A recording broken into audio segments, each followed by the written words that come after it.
नमस्कार दोस्तों, स्वागत है आपका आज की हमारी इस एनसीईआरटी हिंदी की क्लास में। तो हम लोग तैयारी कर रहे हैं एसएट 2023 टीजीटी पीजीटी हिंदी की।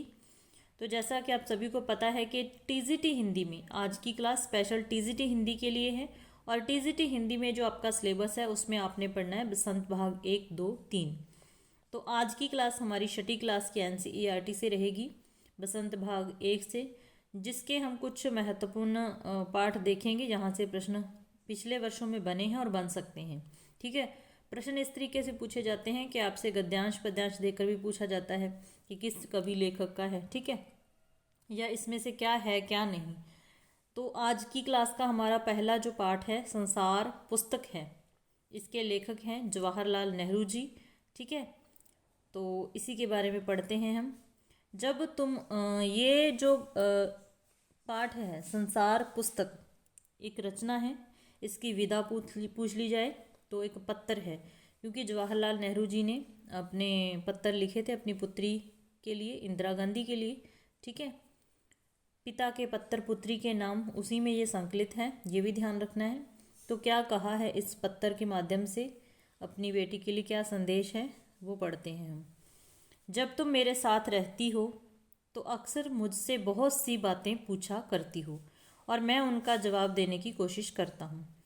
लेकिन अब जब तुम मसूरी में हो और मैं इलाहाबाद में, तो आपने ध्यान रखना है कि जब ये पत्र लिख रहा है लेखक जवाहरलाल नेहरू जी, वो इलाहाबाद में है और उनकी पुत्री इंदिरा गांधी कहाँ है, मसूरी में। ठीक है, हम दोनों उस तरह बातचीत नहीं कर सकते, इसीलिए मैंने इरादा किया है कि कभी कभी तुम्हें इस दुनिया की और उन छोटे बड़े देशों की जो इस दुनिया में हैं छोटी छोटी कथाएं लिखा करूं।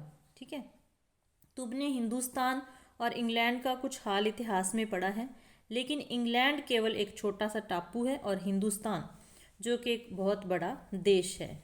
तो हिंदुस्तान को बहुत बड़ा देश बताया, इंग्लैंड को एक छोटा सा टापू, फिर भी दुनिया का एक छोटा सा हिस्सा है।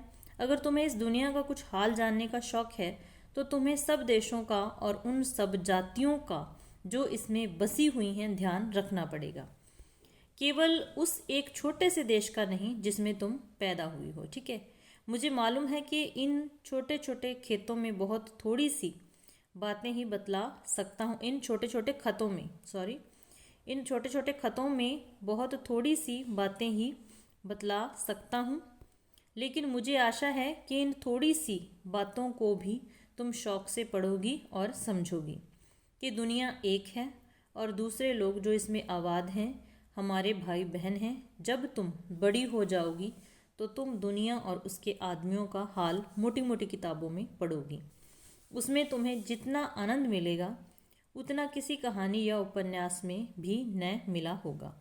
तो यहाँ पर लेखक ने दुनिया को जानने वाली किताबों के बारे में पढ़ना उपन्यास कहानी से पढ़ना से भी ज़्यादा रोचक बताया है। ठीक है, यह तो तुम जानती ही हो कि यह धरती लाखों करोड़ों वर्ष पुरानी है और बहुत दिन तक इसमें कोई आदमी न था। आदमियों से पहले सिर्फ जानवर थे और जानवरों से पहले एक ऐसा समय था जब इस धरती पर कोई जानदार चीज़ न थी। आज जब यह दुनिया हर तरह के जानवरों आदमियों से भरी हुई है, उस जमाने का ख्याल करना भी मुश्किल है जब यहाँ कुछ भी न था। ठीक है, मतलब कि दुनिया की शुरुआत कैसे हुई, यहाँ पर कुछ भी नहीं था।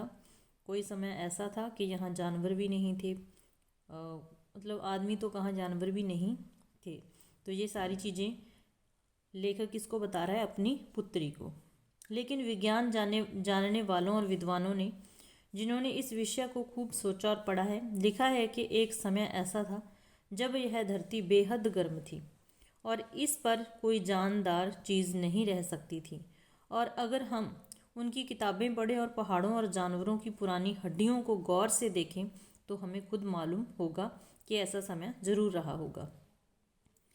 तुम इतिहास की किताबों में ही पढ़ सकती हो, लेकिन पुराने ज़माने में तो आदमी पैदा ही न हुआ था, किताबें कौन लिखता। ठीक है, तब हमें उस ज़माने की बातें कैसे मालूम हो। यह तो नहीं हो सकता कि हम बैठे बैठे हर एक बात सोच निकालें। यह बड़े मज़े की बात होती, क्योंकि हम जो चीज़ चाहते सोच लेते और सुंदर परियों की कहानी गढ़ लेते। लेकिन जो कहानी किसी बात को देखे बिना ही गढ़ ली जाए वह ठीक कैसे हो सकती है। तो मतलब कि लेखक कह रहा है कि कुछ समय पहले जब मतलब धरती बहुत गर्म थी, यहाँ पर कोई जानदार चीज़ नहीं रहती थी, तो ये किताबें किसने लिखी। तो इस सारी चीज़ों के बारे में बता रहा है कि कैसे हम इतिहास को जान सकते हैं, और वह कैसे अपनी पुत्री को कह रहा है कि तुम जान सकती हो इस दुनिया के बारे में, इस धरती के बारे में। ठीक है, लेकिन खुशी की बात यह है कि उस पुराने ज़माने की लिखी हुई किताबें नए होने पर भी कुछ ऐसी चीज़ें हैं जिनसे हमें उतनी ही बातें मालूम होती हैं। मतलब कि पुरानी किताबें ना होने पर भी बहुत सारी चीज़ें हमें पता चलती हैं। वो कैसे पता चलती हैं वही बताया जा रहा है, जितनी किसी किताब से होती हैं। ठीक है, ये पहाड़, समुंदर, सितारे, नदियाँ, जंगल, जानवरों की पुरानी हड्डियों और इसी तरह की और भी कितनी ही चीज़ें हैं जिनसे हमें दुनिया का पुराना हाल मालूम हो सकता है। मगर हाल जानने का असली तरीका यह नहीं कि हम केवल दूसरों की लिखी हुई किताबें पढ़ लें, बल्कि खुद संसार रूपी पुस्तक को पढ़ें। तो संसार एक पुस्तक है, उसको पढ़ना पड़ेगा। कैसे पढ़ना पड़ेगा? मुझे आशा है कि पत्थरों और पहाड़ों को पढ़कर तुम थोड़े ही दिनों में उनका हाल जानना सीख जाओगी। किसको पढ़कर? पहाड़ों और पत्थरों को। जब ये चीज़ें हमारे सामने आती हैं कि पहाड़ों को पढ़ो, पत्थरों को पढ़ो, तो एकदम से अटपटी सी लगती है कि ऐसा ये ऑप्शन सही नहीं होगा। लेकिन रचना पढ़ने के बाद पता चलता है कि इसमें क्या है और हमें किस तरीके से अपना आंसर देना है। सोचो कितनी मज़े की बात है कि एक छोटा सा रोड़ा जिसे तुम सड़क पर या पहाड़ के नीचे पड़ा हुआ देखती हो, शायद संसार की पुस्तक का छोटा सा पृष्ठ हो। तो छोटा सा पृष्ठ किसे कहा है? एक छोटे से रोड़े को। शायद उससे तुम्हें कोई नई बात मालूम हो। शर्त यही है कि तुम्हें उसे पढ़ना आता हो। कोई जवान उर्दू, हिंदी या अंग्रेजी सीखने के लिए, कोई जवान मतलब कोई भाषा, उर्दू हो, हिंदी हो या अंग्रेजी सीखने के लिए तुम्हें उसके अक्षर सीखने होते हैं। उसी तरह पहले तुम्हें प्रकृति के अक्षर पढ़ने होंगे। किसके अक्षर? प्रकृति के। तभी तुम अपनी कहानी उसके पत्थरों और चट्टानों की किताब से तभी तुम उसकी कहानी उसके पत्थरों और चट्टानों की किताब से पढ़ सकोगी। शायद अब भी तुम उसे थोड़ा थोड़ा पढ़ना जानती हो। जब तुम कोई छोटा सा गोल चमकीला रोड़ा देखती हो, तो उदाहरण किसका दिया? एक छोटे से चमकीले रोड़े का। तो क्या वह तुम्हें कुछ नहीं बतलाता? यह कैसे गोल, चिकना और चमकीला हो गया, और उसके खुरदरे किनारे या कोने क्या हुए, कैसे हुए? ठीक है, अगर तुम किसी बड़ी चट्टान को तोड़कर टुकड़े टुकड़े कर डालो तो हर एक टुकड़ा खुरदरा और नुकीला होगा। यह गोल चिकने रोड़े की तरह बिल्कुल नहीं होता। फिर यह रोड़ा कैसे इतना चमकीला, चिकना और गोल हो गया? अगर तुम्हारी आंखें देखे और कान सुने तो तुम उसी के मुंह से उसकी कहानी सुन सकती हो। वह तुमसे कहेगा कि एक समय, जिसे शायद बहुत दिन गुजरे हों, वह भी एक चट्टान का टुकड़ा था। ठीक उसी टुकड़े की तरह उसमें किनारे और कोने थे जिसे तुम बड़ी चट्टान से तोड़ती हो। शायद वह किसी पहाड़ के दामन में पड़ा रहा, तब पानी आया और उसे बहाकर छोटी घाटी तक ले गया। किसने बहाया? पानी ने। कहाँ ले गया? छोटी घाटी तक। वहाँ से एक पहाड़ी नाले से धकेलकर उसे एक छोटे से दरिया में पहुँचा दिया। मतलब एक रोड़े की कहानी बताई जा रही है कि कहाँ से शुरू हुई, कहाँ कहाँ गया, ये चीज़ें ध्यान में रखनी है।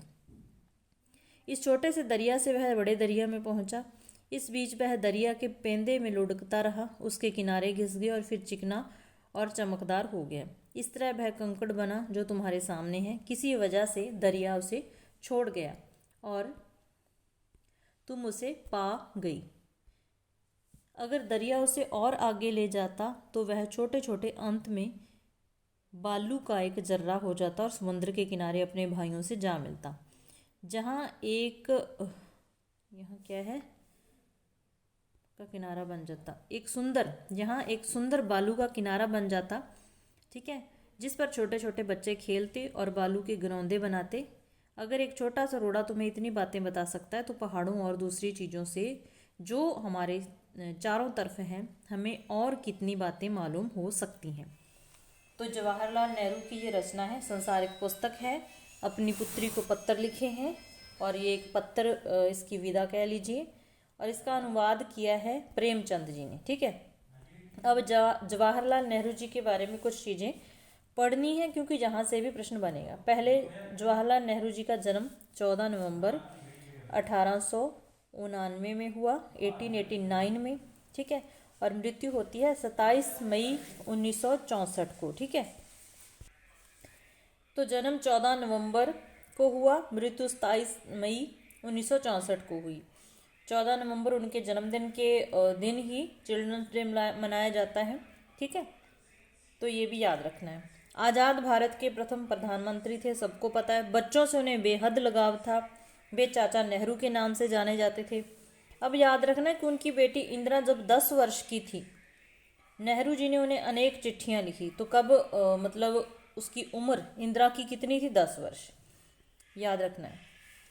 इनमें बताया गया कि पृथ्वी की शुरुआत कैसे हुई और मनुष्य ने अपने आप को कैसे धीरे धीरे समझा, पहचाना।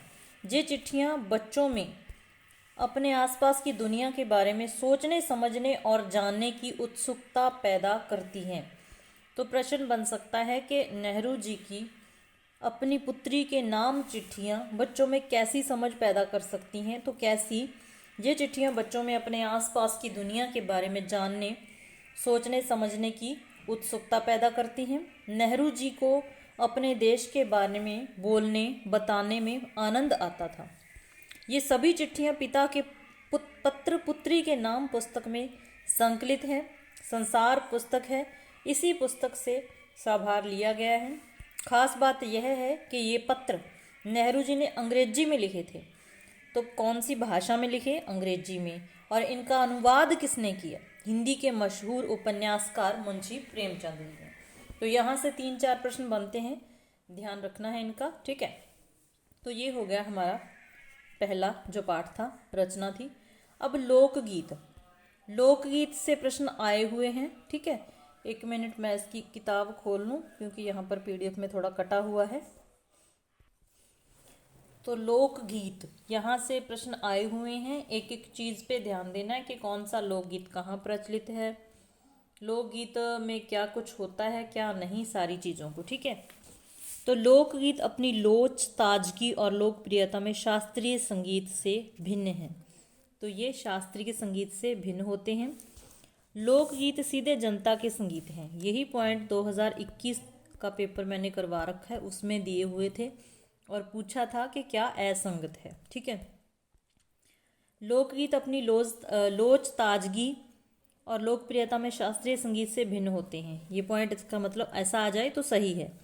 लोकगीत सीधे जनता के संगीत हैं, घर, गांव और नगर की जनता के गीत हैं ये, ठीक है। इनके लिए साधना की ज़रूरत नहीं होती, और उसमें लिखा हुआ था कि इनके लिए मतलब कठोर साधना की ज़रूरत होती है, तो वो ही गलत पॉइंट था। साधना की ज़रूरत नहीं होती। त्योहारों और विशेष अवसरों पर ये गाए जाते हैं। सदा से ये गाए जाते हैं, सदा से ये गाए जाते हैं। और इनके रचने वाले भी अधिकतर गांव के लोग होते हैं, तो इनको बनाने वाले भी गांव के लोग ही होते हैं। स्त्रियों ने भी इनकी रचना में विशेष भाग लिया है। ये गीत बाजों की मदद के बिना ही या साधारण ढोलक, झांझ, करताल, बांसुरी आदि की मदद से गाए जाते हैं। तो लोकगीतों के साथ कौन कौन से वाद्य यंत्र बजाए जाते हैं? ढोलक हो गया, झांझ हो गया, करताल और बांसुरी, चारों हो गए। इनका चारों का ध्यान रखना है, ठीक है। एक समय था जब शास्त्रीय संगीत के सामने इनको हेय समझा जाता था, इनको कम समझा जाता था। अभी तक इनकी बड़ी उपेक्षा की जाती थी, पर इधर साधारण जनता की और जो लोगों की नज़र फिरी है, तो साहित्य और कला के क्षेत्र में भी परिवर्तन आया है। अनेक लोगों ने विविध बोलियों के लोक साहित्य और लोकगीतों के संग्रह पर कमर बांधी है, और इस प्रकार के अनेक संग्रह अब तक प्रकाशित भी हो चुके हैं। लोकगीतों के कई प्रकार हैं। इनका एक प्रकार तो बड़ा ही ओजस्वी और सजीव है। तो कौन सा प्रकार, वो भी ध्यान रखना है। यह इस देश के आदिवासियों का संगीत है। मध्य प्रदेश, दक्कन, छोटा नागपुर में गोंड, खांड, ओरांव, मुंडा, भील, संथाल आदि फैले हुए हैं, जिनमें आज भी जीवन नियमों की जकड़ में बंध न सका और निर्द्वंद लहराता है, जिनमें आज भी जीवन नियमों की जकड़ में बंद न सका और निर्द्वंद लहराता है। इनके गीत और नाच अधिकतर साथ साथ और बड़े बड़े दलों में गाए और नाचे जाते हैं। तो इनके गीतों की विशेषताएं भी अब पूछी जा सकती हैं। 20-20, 30-30 आदमियों और औरतों के दल एक साथ या एक दूसरे के जवाब में गाते हैं, मतलब एक ने पहले बोला बाद में दूसरे ने बोला, इस तरीके से। दिशाएं गूंज उठती हैं। पहाड़ियों के अपने अपने गीत हैं, उनके अपने अपने भिन्न रूप होते हुए भी अशास्त्रीय होने के कारण उनमें अपनी एक समान भूमि है। गढ़वाल, किन्नौर, कांगड़ा आदि के अपने अपने गीत हैं और उन्हें गाने की अपनी अपनी विधियां हैं। उनका अलग नाम ही पहाड़ी पड़ गया है। ठीक है। वास्तविक लोकगीत देश के गांवों और देहातों में हैं। तो वास्तविक लोकगीत कहाँ हैं? गांवों और देहातों में। ये भी पूछा गया था। इनका संबंध देहात की जनता से है, बड़ी जान होती है इनमें। चैता, कजरी, बारामासा, सावन आदि मिर्जापुर, बनारस और उत्तर प्रदेश के पूर्वी और बिहार के पश्चिमी जिलों में गाए जाते हैं।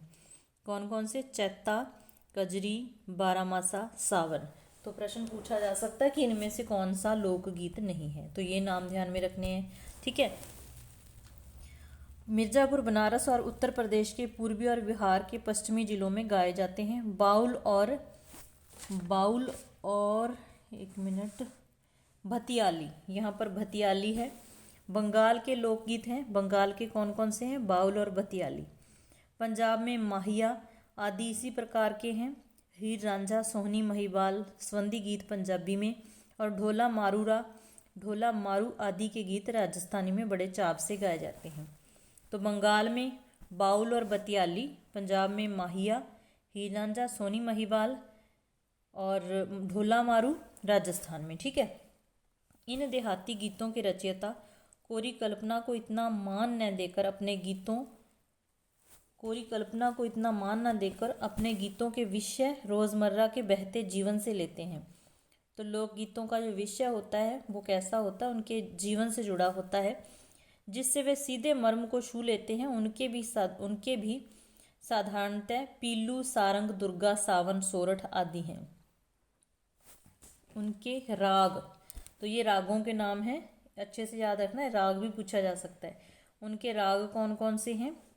पीलू, सारंग, दुर्गा, सावन, सोरठ। ठीक है। कहरवा, बिरहा, धोबिया आदि देहात में बहुत गाए जाते हैं और बड़ी भीड़ आकर्षित करते हैं। ठीक है। इनकी समझी जा सकने वाली भाषा भी इनकी सफलता का कारण है।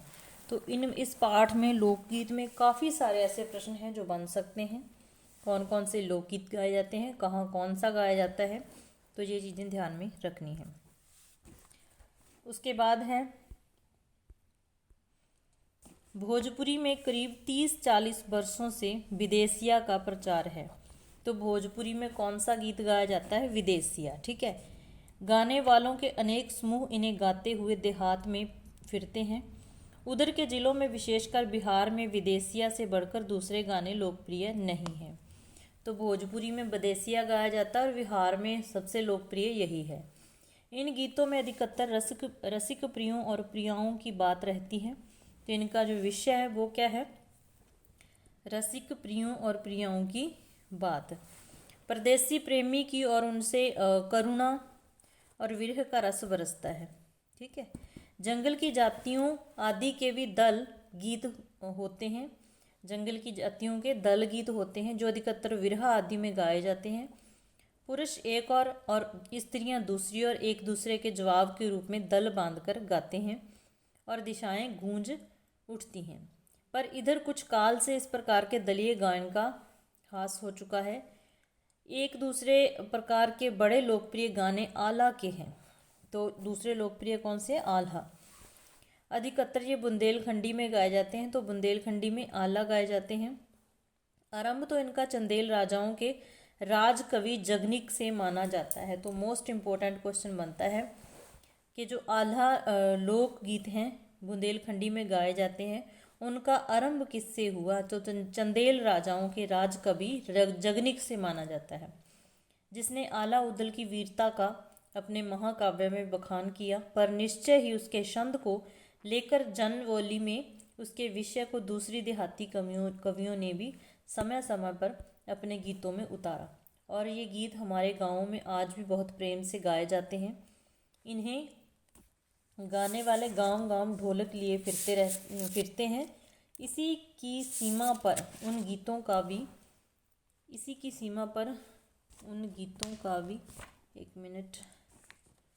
उन गीतों का भी स्थान है जिन्हें नट रस्सियों पर खेल करते हुए गाते हैं। अधिकतर ये गद्य पदात्मक है और इनके अपने बोल हैं। अनंत संख्या अपने देश में स्त्रियों के गीतों की है। ये गीत भी लोकगीत हैं।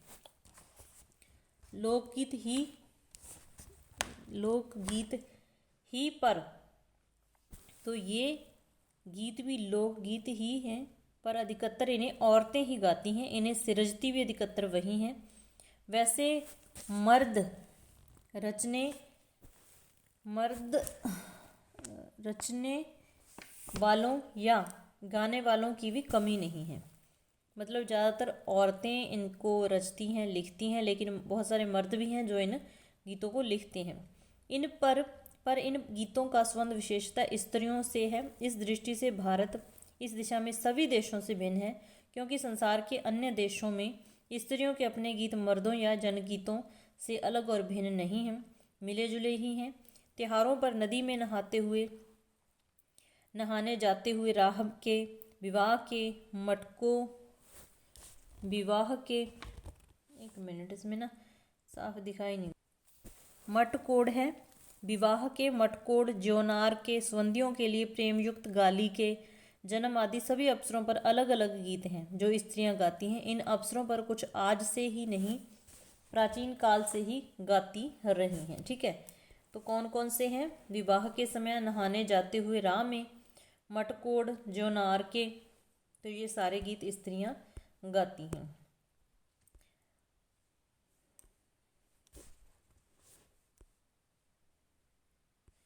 इन अवसरों पर कुछ आज ही नहीं, प्राचीन काल से नहीं, प्राचीन काल से वे गाती रही हैं। महाकवि कालिदास आदि ने भी अपने ग्रंथों में उनके गीतों का हवाला दिया है। सोहर, बानी, सेहरा आदि उनके अनंत गानों में से एक है। तो सोहरा, बानी, सेहरा ये किसके हैं? कालिदास जी के। वैसे तो वारामास्य पुरुषों के साथ नारियां भी गाती हैं। एक विशेष बात यह है कि नारियों के गाने साधारणतः अकेले नहीं गाए जाते, दल बांधकर गाए जाते हैं। अनेक कंठ एक साथ फूटते हैं, यद्यपि अधिकतर उनमें मेल नहीं होता। फिर भी त्योहारों और शुभ अवसरों पर वे बहुत ही भले लगते हैं। गांवों और नगरों में गायिकाएं भी होती हैं जो विवाह, जन्म आदि के अवसरों पर गाने के लिए बुला ली जाती हैं। सभी ऋतुओं में स्त्रियां उल्सित होकर दल बांधकर गाती हैं, पर होली, बरसात की कजरी आदि तो उनकी अपनी चीज़ है जो सुनते ही बनती है। पूर्व की बोलियों में अधिकतर मैथिल, कोकिल, विद्यापति के गीत गाए जाते हैं। तो विद्यापति के गीत पूर्व की बोलियों में गाए जाते हैं, पर सारे देश के कश्मीर से कन्याकुमारी, केरल तक और काठियावाड़, गुजरात, राजस्थान से उड़ीसा, आंध्र प्रदेश तक अपने अपने विद्यापति हैं। मतलब उन्होंने जो भी वहाँ पर मुख्य हैं उनके गीत गाते हैं। स्त्रियां ढोलक की मदद से गाती हैं। अधिकतर उनके गाने के साथ नाच का भी पुट होता है। गुजरात का एक प्रकार का दलीय गान गरबा है। तो गरबा कहाँ किया जाता है? गुजरात में। ठीक है, जिसे विशेष विधि से घेरे में घूम घूम कर औरतें गाती हैं। साथ ही लकड़ियाँ भी बजाती हैं, डंडे से नहीं बजाते होते, लकड़ियाँ भी बजाती हैं जो बाजे का काम करती हैं। इसमें नाच गान साथ चलते हैं। वस्तुतः यह नाच ही है, सभी प्रांतों में यह लोकप्रिय हो चला है। इसी प्रकार होली के अवसर पर ब्रज में रसिया चलता है। तो होली के अवसर पर ब्रज में कौन सा गीत चलता है? रसिया, जिसे दल के दल लोग गाते हैं, स्त्रियां विशेष तौर पर। गांव के गीतों के वास्तव में अनंत प्रकार हैं। जीवन यहाँ इठला इठला कर लहराता है, वहाँ भला आनंद के स्रोत की कमी हो सकती है। उद्दाम जीवन के ही वहाँ के अनंत संख्यक गाने प्रतीक हैं। तो ये रचना है भगवत शरण उपाध्याय की। ठीक है, तो उसके बाद ये नौकर पाठ है, ये कल पढ़ेंगे। ये भी गांधी जी के बारे में है, काफ़ी चीज़ें हैं इसमें जो पेपर में पूछी जा सकती हैं। तो क्लास लगी अच्छी तो लाइक कर देना, चैनल पर नए हो तो चैनल को सब्सक्राइब कर लेना। मिलते हैं ऐसे ही नेक्स्ट क्लास में। क्लास देखने के लिए धन्यवाद।